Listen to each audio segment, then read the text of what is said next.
So, to me, what psychedelics point out, and where I think society will go once they are integrated to the point where large groups of people can plan research programs without fear of being persecuted for it, is it models the after-death state. It may do more than model it. It may essentially reveal the nature of it, that our mind, what we each call our mind, can be, the modalities of appearance and understanding can be shifted so that we see it within the context of the one mind.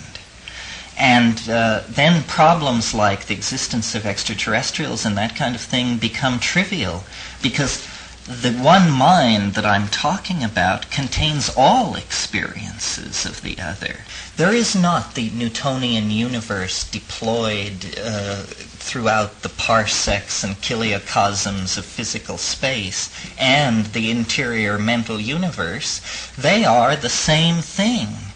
We perceive them as unresolvable dualisms because of what is called, or what I call, a code, the quality of the code, meaning the language we use to discuss this problem has these built-in dualisms.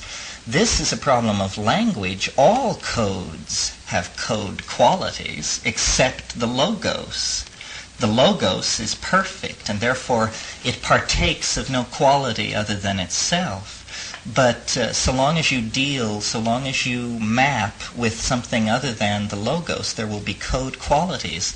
And the dualism built in to our language makes the death of the species, the death of the individual, these seem to be opposed things. Likewise, the problems biology and by extrapolation exobiology pose by examining the physical universe versus the angel and demon-haunted world that death psychology is reporting on is again set up as a dichotomy. All that is needed to go beyond an academic understanding of what I've been saying is to have the experience of this tryptamine-induced ecstasy. In other words, for reasons which I leave to my brother, the tryptamine molecule has this unique property of releasing the structured self into the over-self. And each person who has that experience undergoes a mini-apocalypse, a mini entry and mapping into hyperspace. For society to change in this direction, nothing is necessary except for this experience to become an object of general concern. Now, I'm not saying everybody should rush out and take mushrooms, in case you thought that's what I was saying. But I am saying that these fields of information, which, I don't know if you're like me, but my experience of these things is basically literary. I read Plotinus, I read Heraclitus, I read all this stuff, and I try to integrate it intellectually.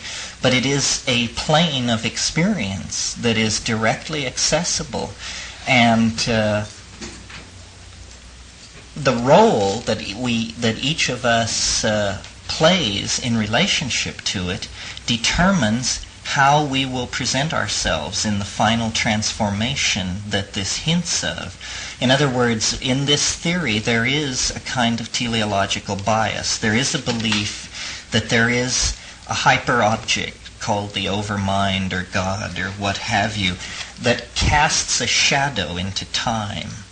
And history is the experiencing of this shadow. And as you draw closer and closer to the source of the shadow, the paradoxes intensify. The rate of change intensifies. Because what is happening is that this hyper-object is beginning to ingress into three-dimensional space. One way of thinking of it is that the dream and the waking world and the world of the dream begin to become one, so that the school of flying saucer criticism, which has said flying saucers are hallucinations, was in a certain sense correct, in that the laws which operate in the dream, the laws which operate in hyperspace, can at times operate in three-dimensional space when the barrier between the two modes becomes weak. And then you have these curious experiences, sometimes called psychotic breaks, sometimes called whatever, but which always have a tremendous impact on the person they're happening to, because there seems to be an exterior component that could not possibly be mental. This, what I'm talking about, is when coincidences begin to build and build and build until you finally say, I don't know what is going on, but it's preposterous to claim that this is a psychological phenomenon, because these are changes in the world, what Jung called synchronicity and made a certain model of. But what it really is that an alternative physics is beginning to impinge on reality. And it is the physics of light, essentially. Light is composed of photons. Photons have no antiparticle. This means that there is no dualism in the world of light.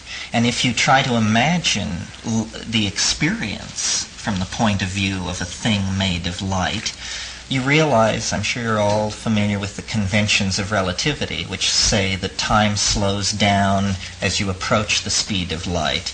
But what is never said about that is that if you move at the speed of light, there is no time whatsoever. There is an experience of time zero. So if you imagine for a moment yourself to be made of light, or in possession of a vehicle which can move at the speed of light, there you can traverse from any point in the universe to any other with a subjective experience of time zero. This means that you cross to Alpha Centauri, time zero. But the amount of time that has passed in the relativistic universe is whatever it is, 4.5 years. But if you move at very great distances, if you cross 250,000 light years across to Andromeda, you still have an experience of time zero. The only experience of time that you have is a subjective time that is created by your own mentation. But in relationship to the so-called Newtonian universe, there is no time whatsoever. You exist in eternity. You have become eternal. Now, of course, the universe is aging at a staggering rate all around you in this situation, but you perceive it as a fact of the universe, the way we perceive Newtonian physics as a fact of this universe. So you have essentially translated into this eternal mode that I mentioned, time as the moving image of eternity. You are then away from the moving image. You exist in this static mode. I believe that this is what technology pushes toward, and that there is no opposition between, ecological balance and the people who want to leave the planet, and the hyper-technologists and the hyper-naturalists. All of these are red herrings. The real historical entity which is becoming imminent is the human soul, and it is the monkey body has served to carry to this moment of release, and it will always serve as a focus of self-image, but it will exist in a world made by the human imagination. This is what the return to the Father, the transcendence of physis, the rising out of the Gnostic universe of iron that traps the light, all these metaphors, this is what it means. It means release into the human imagination. Very shortly,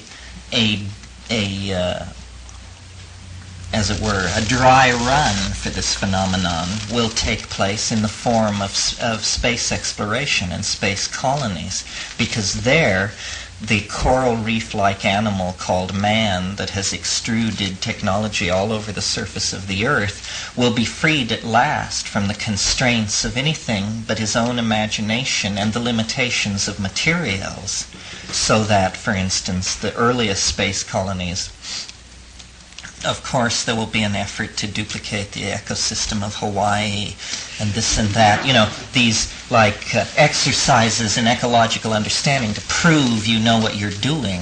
But as soon as this is under control, we will be released into the realm of art, which is what we have always striven for. We will make our world, all of our world, and the world we came from will be maintained as a garden. But what Iliad indicated as these endless metaphors of self-transforming flight will be realized momentarily as the technology of the space colony. What is lining up right behind that, of course, is the fact that the transition from Earth to space is a staggeringly tight genetic filter, a much tighter filter than any previous frontier ever has been. Even the filter, the genetic demographic filter represented by the New World. It's said that, the vitality of America is because only the dreamers and the pioneers and the schemers made the trip across.